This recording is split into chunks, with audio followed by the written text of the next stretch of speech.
Welcome to the latest episode of 5 on the Floor on the 5 Reasons Sports Network. Thanks for joining us on your favorite podcast app on Apple Podcasts, on Android.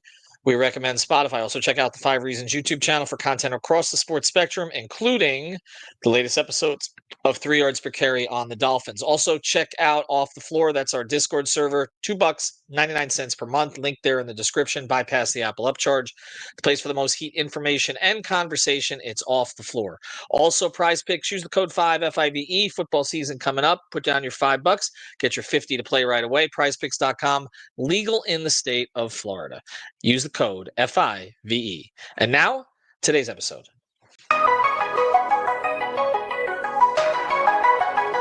Mercy, luxurious, Heat Nation,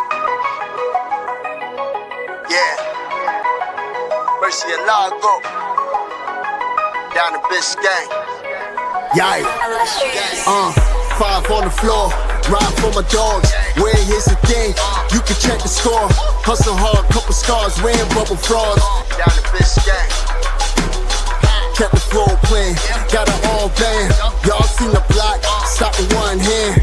And Pat we trust, Inspire have the guts. We're here to bring the heat, y'all can hang it up. Welcome to 5 on the Floor, a daily insider show on the Miami Heat and the NBA, featuring Ethan Skolnick, Greg Sylvander, Alex Toledo, Brady Hawk, and others from the 5 Reasons Sports Network.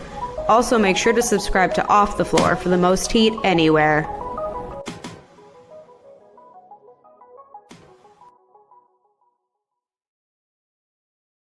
All right, welcome back to 5 on the Floor. Here's today's floor plan. I'm Ethan Skolnick. You can follow me at Ethan J. Skolnick on 5 Reasons Sports. I got Alex Toledo. You can follow me at Tropical Blanket. Make sure to check out all recent episodes. Did a couple with Brady, one on the Heat's youth movement. They're averaging 25.8 years as of right now, because players could age before the season starts, of course. But 25.8 years in their projected 9-man rotation, the way we have it, most of us have it. And if that's the case, that would be their youngest rotation in quite a while. So only 2 players over 30, Andrew Wiggins and Norm Powell, in that rotation. Also did an episode, and I'm going to do this for you, Kasparis Yakachonis, and why Brady and I think this might be. Yes, we did. That's right. Bigger thing than getting Bosh and LeBron and Wade. Why Brady and I think this might be a redshirt year for him, at least a redshirt half season. So we got into that on the podcast. All right, now we're going to get into something else, and it's this. The Miami Heat are not inclined to sign a big anytime soon. They worked out Kai Jones. We did a couple episodes on that. By the way, our guy Timothy Bain messaged me this morning, and he's very tied in with the Bahamian national team and also with Kai. And Kai Jones went to the Bahamas, but he's not in the picture of their team that's going to be playing an America Cup. So I don't know what ended up happening there. He stayed with the Heat a little bit longer to work out, but I have not heard that they were overwhelmed by the workout, at least not to do something right now. And they've been bringing in other bigs. I know Trey Lyles got attached to them. I don't know if anything ever happened with that. But the big thing here, what we're going to get into, is they're not really planning on bringing in another big at the moment. And they just brought in a guy to compete for the two-way who is a wing, right? Played with Chicago last year and in Summer League? No, he's a guard. Oh, guard. Okay, so guard. Okay. Well, I should have assumed. The whole roster is guards, basically, except Bam and Ware. So they're not, at the moment, they've got 14 roster spots filled. They have how many two-ways filled? They've got, Goldin, right? We're going to talk about him. And Gardner. A wing, right? I would say, yeah, he's like a 3-4. Okay. They don't currently have any other bigs in camp that are competing for a two-way, do they? I don't think so, actually. I'm trying to know. Okay. Because they signed the shooter. They signed the Ethan Thompson, which I'm surprised we haven't mentioned on this show that they signed an Ethan. And then there's also, so yeah, that's 3 guards that they recently added to Exhibit 10 deals of different skill sets, but yeah, 3 guards. Okay, so again, not a lot of guards. Okay, so they've got Bam, they've got Ware. I think, and I'm going to save this for other episodes. I think that Jovic has a pretty good chance to start to balance this rotation out with Ware coming off the bench. And I've now heard that from a couple people inside. So I feel like my hunch on that, my intuition on that may not be wrong. Not that they're not going to give Kalel a chance to, keep the starting job, but I wouldn't be stunned if Jovic really shows something if they go that direction. But either way, and Alex, you and I have hit on this, either way, it's going to look the same, right? It's going to be you start with Bam and Ware, or you start with Bam and Jovic. Jovic is going to play with one or the other quite a bit with Bam, which he did at the start of last season, or with Ware, and they have a pretty good connection. We saw that, and then we didn't see them play a lot together. For part of it was Nico got hurt, but even when Nico came back, Spo did not lean into that, even though the numbers of Ware and Jovic together were good. So like you're really looking at it as a 3-man rotation. And then I think you've said, and Brady said the same thing, that like the fourth will be like a small ball 4, right? Like so Wiggins, maybe Fontecchio, that they'll go, the Spo will go that direction. But we know in the modern NBA, like you need more than a couple of bigs. So right now the only guy is this Vladislav Goldin, who played most recently at FAU. The Heat were very familiar with him. He played He at is a Michigan. tradition. And Michigan, right? Michigan FAU, right? Traditional sort of back to the basket, physical type player. Watched him in summer league though. Does not have quick feet. That was not a surprise. They put him out there with Ware in one of the games that I watched out there, and that did not look good. And I'm not really sure why they even tried that, but I guess they wanted to take a look at it. And like they're saying the same thing that they typically say here, which is, well, if we'd had another second round pick, or if we had a second round pick, that would have been the guy. Okay. Do you see enough when you saw in summer league? Do you think he's ready to play? No, I'm not like, I think him having a 2-way is more than fine. Like, obviously, we joked about that on the other pod, but if they feel that way, like, I'm going to defer to them. That means they like him a certain amount, right? Like they were willing to, according to them, were willing to use a second round pick on him if they did have one. And I get that. Like, he was a very productive player in college. He was a good player. It's just when you try to project him at the NBA level, I think even though he's a rookie, like since he's so much older and since he has like such a physical presence, I think you would have wanted to see more at summer league.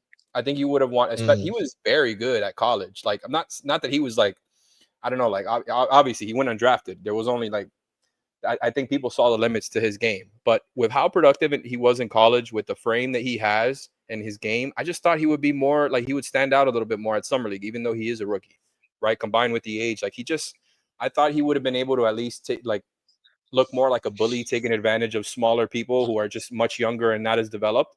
I didn't really see that. Like, he had the one, I think, very good game that he outplayed Kalel, and I remember saying that on that show. But other than that, like, I just wasn't that impressed. Now, I'm not saying he shouldn't have a 2-way. I think, like, the guy obviously plays really hard.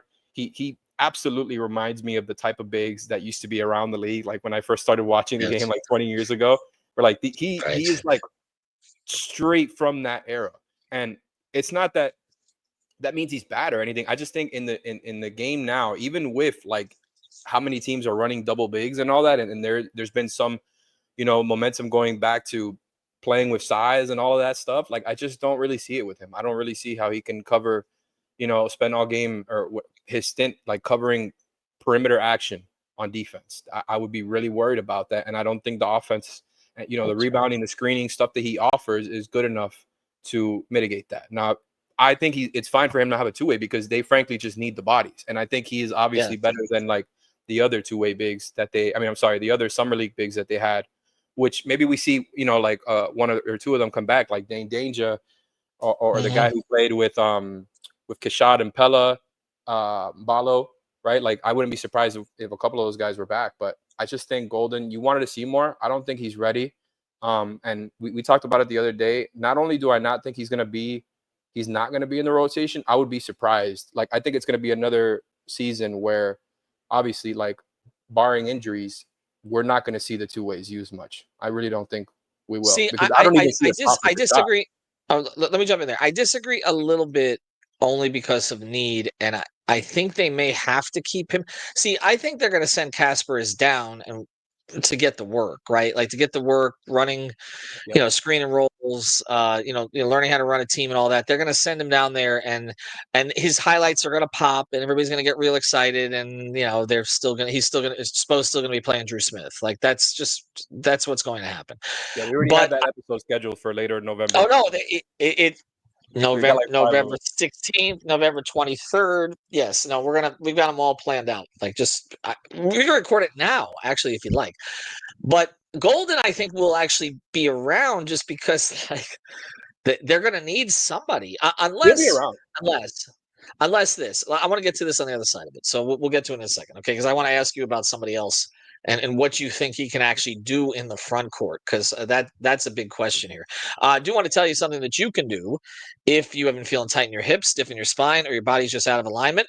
Listen up. The Align Training Method. That's right. The Align Training Method by Nanette is offering a free 30-minute virtual movement assessment, completely free. This isn't some generic workout plan. You get a personalized breakdown of your posture, hip function, and movement patterns so you can train smarter, avoid injury, and move better overall. It's great for anybody working through pain, coming back from injury, or just looking to reset their body mechanics. Just go to thevaulttraining.com. That's excuse me. I always do this, and I don't want to send you the wrong place. Thevaulttraining.online. Thevaulttraining.online to book your session. Again, thevaulttraining.online. This is where smarter movement begins. All right, you mentioned him, Kashad Johnson. I mean, there's clear opportunity for him here. I know that Spoelstra believes in him. There are other believers in the organization. He's another one that if we had an extra pick, he would. Now they took Larson instead, but supposedly it was Larson and then Kashad. They decided to take Larson. So far, that's looked like the right decision, at least in that regard. The two of them played together in college, but Larson was clearly more ready to play right away. Kashad Johnson, when I talked to him, and I don't think we ever ran this because he wasn't playing that well in summer leagues. I don't think we ever actually posted it. But when I sat down with him in Vegas, I asked him again. I said, "Where are you with kind of your spot up shooting?" Because that was the big knock on him coming into the draft. Could he be good enough from the corners for the other stuff that he does well, which is mostly athletic related, right? Defense, energy, above the rim play. He looks great in Miami Pro League because he's running up and down the floor and he can dunk and he can do all those kind of things. The Heat are a little short on athleticism still. We've talked about that. They could use another guy who can finish, but it's the in-between stuff and the perimeter stuff that needs to get better. Can you see Spo looking at him before he looks at Golden? I'm going to give here a trigger warning, especially to the YouTube crowd. Yes. If we see Kashad, I think you know where I'm going with this. I think it would be more likely as a small ball 5. Oh, boy. Yeah. Knowing how Spo is, and I'm not saying like obviously that wouldn't be his main position or anything. That's not what I'm trying to say. I just think because of his limitations, because he doesn't have a handle, because they don't really trust him as a shooter, I don't know that they would want to play him next to another big, right? And I do think like he has some potential there as a roller. He's obviously not like the size of a 5. I just think knowing like the way that Spo has gone with kind of players that somewhat like this before, I do think that maybe that's a possibility. I don't really think we're going to see either of them much this year. Again, barring injury. I don't want to like sound like a broken record. I don't think there's going to be another big in the rotation. And I do think, like, going back to what you said at the beginning of the show regarding, the 3 Exhibit 10 guards, regarding signing Drew Smith and not signing a big with that last spot, they basically made a decision that, like, we can get more out of Drew. Like, we think that the perimeter defense and everything else that they think he can provide, and him coming back sooner than later, all that stuff is more valuable than having another big on the roster. Because I again, this could just be confirmation bias because this is how I feel, but I also think this is what they're going to do. I just think they basically made the decision that, like, okay, like, these bigs that are out there are likely not going to be in the every night rotation right away anyways, and we can afford to just sign one later on and stay under the tax. Like, they basically said, like, we want Drew now and everything he can bring, whether he's going to be in the rotation or not. Me and you probably think maybe, yeah, he will be, but whether he will or not, they clearly made like a value decision here that they value what he brings more than what let's say Kai Jones, because I don't think they would have been able to sign another one of the veteran bigs and stay under the tax. But now if they wait till like closer to the second half of the season, they'll be able to just bring another one on, and maybe by that point somebody else is bought out. I think that's probably part of the accounting here is like, hey, maybe there's an even better big at that point who's available. Like people have been talking about Vucevic and all that. We'll see whether or not that happens. But I just think like the guys that are actually out there, I don't know if any of them would. I don't think they would have been in the every night rotation. And so they said we'd rather just have Drew and we'll bring another center on later, and we'll make do with what we have now. I think you're right, and I also think that the desire to see what Kashad Johnson is plays into this also, because you've cleared Highsmith out, which is a decision they made at the end of last year. They also made a decision last year to give Johnson a standard, but we haven't seen him play into it yet, right? So he's not in a two-way situation. It's not okay if it doesn't work out. These guys that, we talk about a lot and then they sign somewhere else. We don't talk about them again. Like Man, right? Like he just signed with Washington on a prove it deal. So the Magic have Jamal Cain and Orlando Robinson. Right. We talk about these guys all the time and then they're gone. But in this case, well, they did give Orlando Robinson a standard at one point. They never gave it to Cain, right? That was the thing. Like we were surprised they didn't give it to Cain. And now we've seen Cain bounce around. Of like a back end of a roster. I think Orlando deserves that. Now let me ask you this. Talking about him for here. Well, that's what I'm saying. Like, okay, we talked a lot about Omer Yurtseven. Right now, if you had. This is a great way to close here, because I think Kashad Johnson's going to get opportunities, because I think they have to see this year if he's worth reserving a roster spot for, right? So there's going to be playing time, and I agree with you. It's more likely he would be a small ball five than say Haywood Highsmith, so it makes sense, okay, to keep him in that regard. If Omer Yurtseven or Orlando Robinson was here, would they play ahead of Goldin? Yeah, Orlando would, wouldn't he? I think both of them. Well, I guess I would have to see how Omer looks now, but just like the guys with NBA experience, I mean, Omer's been out of the league, so maybe it's a little bit more complicated with him. But he was already he showed some stuff, that year that they got the 1 seed, man. Like he was not a bad player. So I do think like off of that, like I would have confidence that, the guys with NBA experience would be ahead and that Goldin would have to earn it. But like either way, I get what you're saying. It's not like all these guys, not to be disrespectful or anything, we're kind of just like extra bodies. Right, like you need the depth of big men, and I do think that's why they have Goldin. And I'm really not trying to talk down on these guys, because like Goldin had a great college career. These guys, it's always relative, right? It's relative to the rest of the NBA. These guys are not bums, right? I just don't see any of like either one climbing into the rotation, and it's kind of like how I felt about those guys at the time, except at that point, Bam was the real like only big. They didn't have a Kel'el Ware to soak up all the other minutes at the 5 when Bam wasn't on. That's why I don't think it's that big of a problem. Like, have we forgotten where we used to be? Have we forgotten the days of old man Dwayne Dedmon, old man Cody Zeller getting finals minutes? That we don't need to push like a 10-minute role for some veteran minimum big. You have Bam, you have Kel'el Ware, you have another guy in Jovic who can play the 4.